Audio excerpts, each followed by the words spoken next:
Nicolas Dupont-Aignan, bonjour, bienvenue. Bonjour Christophe Barbier. Jean-Marc Ayrault souhaite l'annulation de l'arbitrage favorable à Bernard Tapie en 2008. Est-ce que vous soutenez le Premier ministre? Il faut l'annulation. J'avais été l'un des premiers avec François Bayrou à dénoncer ce scandale public où l'argent des contribuables a été donné à un homme à l'issue d'une manipulation. Un arbitrage privé. C'est un scandale. À l'époque, nous avions protesté politiquement. Aujourd'hui, la justice fait son travail. Et on va voir qui vraiment a donné les instructions. Est-ce que l'arbitrage, ça n'était pas la meilleure solution ou la moins mauvaise pour l'État? Parce que devant la justice normale, ça pouvait coûter aussi très très cher. Il y a une justice, qui est la justice de la République. Et il n'y a pas à avoir de justice privée pour les intérêts de l'État.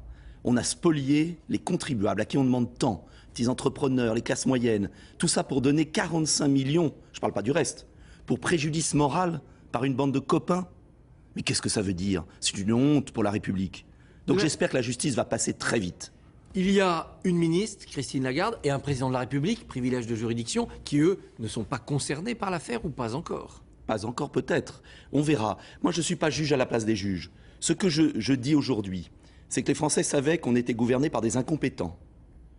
Ils découvrent aujourd'hui qu'ils étaient aussi gouvernés par des corrompus. Quels que soient les camps politiques. On a eu Cahuzac, ministre du Budget, chargé du contrôle fiscal qui avait un compte en Suisse. On a eu le passé. Mais c'est affreux ce qui se passe pour la République.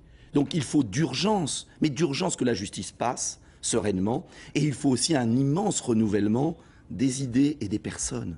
Il y a urgence, je vous le dis, Christophe Barbier. Dans l'affaire Tapie, Fleur Pellerin a évoqué un vaste système de financement politique. Vous pensez que derrière cela, il y a aussi des rétrocommissions, on se rend l'argent? Je n'en sais rien. Moi, je n'en sais rien. Ce que je dis, c'est qu'on ne peut plus continuer à être gouverné par des gens à la fois incompétents et corrompus. Et que chaque camp politique a un grand ménage à faire. Regardez l'affaire Guérini. On en parle très peu. Regardez ce qui se passe dans notre pays. Comment gouverner un pays, j'allais dire, avec de l'argent sale sur les mains, comme ça? Stéphane Richard doit-il être débarqué d'Orange ou au contraire, le soutien de ses salariés le rend-il intouchable? Stéphane Richard est présumé innocent jusqu'à maintenant, mais bien évidemment, comme un ministre qui est mis en examen doit prendre du recul pour assurer sa défense, Stéphane Richard doit partir de France Télécom le temps d'assurer sa défense. S'il est condamné, il n'y reviendra pas. S'il est blanchi, il y reviendra. Mais on ne peut pas continuer à avoir une entreprise publique, semi-publique, dirigée par quelqu'un mis en examen pour escroquerie en bande organisée. Mais est-ce qu'on réalise l'image du pays, l'image de la France aujourd'hui? Dans l'affaire Cahuzac, un témoin lié à la banque Rail suisse affirme qu'il y a d'autres politiques qui ont des comptes en Suisse. Et que faut-il faire? Écoutez, je prépare un rapport sur les paradis fiscaux avec mon collègue Bocquet. On le sortira en septembre. Ce que je peux vous dire, c'est qu'on n'a pas vraiment lutté en France contre la fraude fiscale depuis 20 ans. La fraude fiscale, c'est du vol. C'est le vol des Français. Et on s'aperçoit qu'il y a beaucoup de poussière sur le tapis. Alors moi, je demande qu'on fasse la vérité, la lumière. D'ailleurs, j'ai déposé un amendement. Je suis très surpris, il y a beaucoup d'hypocrisie. Le gouvernement discute en ce moment, on discute d'un projet de loi sur la fraude fiscale. C'est curieux. J'ai déposé un amendement pour qu'on supprime le monopole du ministre. Vous savez qu'en France, on est le seul pays au monde, peut-être, quand il y a une découverte, il faut que ça passe par le ministre pour saisir les tribunaux. Eh bien, le gouvernement socialiste, c'est curieux, ne veut pas enlever cette disposition, auquel tous les gouvernements ont été très attachés. Ça veut dire quoi?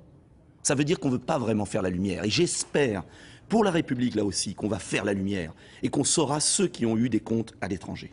En vue de la réforme des retraites, le rapport Yannick Moreau est rendu aujourd'hui. Est-ce que vous souhaitez le report à 65 ans de l'âge de départ, l'augmentation du nombre d'années de cotisation, etc., pour sauver le système? Je souhaite d'abord qu'il y ait de l'unité et de l'égalité entre les citoyens, qu'on arrête avec ces dizaines de régimes de retraite. Et qu'on mette un système à point, comme dans beaucoup de pays. Premier point, pour l'égalité. Mais je souhaite aussi qu'on arrête de manipuler les Français sur la question de la réforme des retraites. Il n'y a pas de problème de retraite en France. Il y a un déficit, et la population vieillit. Non. Nous sommes le seul pays d'Europe qui assure le renouvellement démographique de sa population. Ça veut dire quoi? Ça veut dire que le problème des retraites aujourd'hui, c'est un problème d'emploi. C'est parce que les emplois partent à l'étranger, parce qu'il y a les délocalisations, parce que nous avons perdu 1 million d'emplois en 12 ans, qu'on ne peut plus payer les retraites. Vous savez ce qui va se passer là? C'est un peu comme les poupées russes d'ailleurs. Les réformes de retraite se succèdent. Pourquoi? Tout simplement parce qu'on va faire passer les gens de la case retraité à la case chômeur.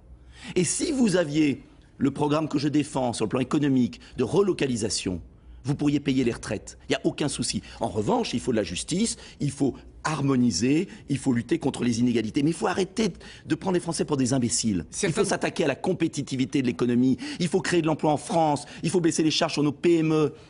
Il faut défendre nos commerçants, nos artisans, tous ceux qui créent de la richesse, et pas les grands patrons du 440. Certains ne sont pas menacés par le chômage, c'est les fonctionnaires. Il faut aligner leur régime pour que... Mais il faut un système à points, uniforme, juste pour tous les Français. Les Français le demandent. Mais il faut surtout créer de l'emploi. Parce que vous savez, vous pouvez faire la réforme, là. Et dans un an, si on repère encore 200 000 emplois, il faudra en faire une autre. Parce que les retraites sont payées par les emplois d'aujourd'hui. L'Europe et les États-Unis vont parler libre-échange. Est-ce qu'il faut inscrire l'audiovisuel dans ces négociations ou au contraire rester dans notre forteresse? C'est pas être forteresse que défendre ses intérêts. L'exception culturelle. Mais ce qui est curieux, c'est que, bien sûr qu'il faut défendre l'audiovisuel, mais les ouvriers, les agriculteurs, on les défend pas. Donc le petit milieu culturel défend ses intérêts, il a raison. Mais pourquoi on ne défend pas les ouvriers et les agriculteurs? Pourquoi on continue cette politique de libre-échange absurde? Parce que c'est pas du libre-échange, c'est de l'échange déloyal. On va imposer des normes américaines sur tous les produits européens. Ça veut dire quoi? Ça veut dire la fin de la qualité alimentaire. Ça veut dire beaucoup de dangers pour les Français. Alors, ça fait 20 ans qu'on commet les mêmes erreurs et on va recommencer avec les États-Unis? Dans l'affaire du RER, attaqué, ceux qui ont dépouillé les passagers ont été condamnés avec sursis. Vous avez parlé de déni de réalité, pourquoi? Mais parce qu'on ne condamne pas, en France, les délinquants. La justice des mineurs est absolument scandaleuse de lâcheté, de faiblesse. Et si on continue comme ça, eh bien, on aura l'impunité, toujours plus de violence. Je demande simplement que la justice soit exercée au nom du peuple français.